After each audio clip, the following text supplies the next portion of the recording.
Hello everyone, welcome back to the channel. In this video, I'm going to walk you through an easy step-by-step guide on how to find Cash App barcode to deposit paper money.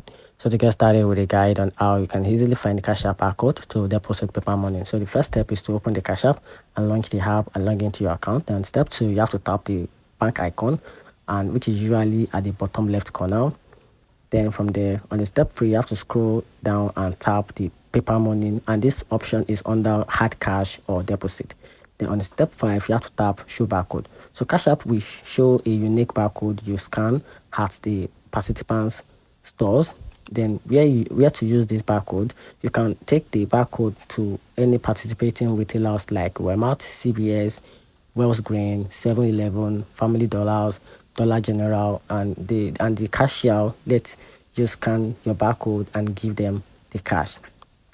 Now, for cash deposit, which has limit and fee.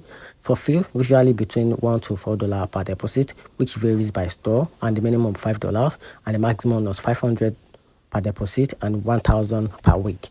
And that's it. So let me know in the comment section if it actually works. And if you find the video helpful, if it did, turn on the notification button and subscribe for more. Thanks.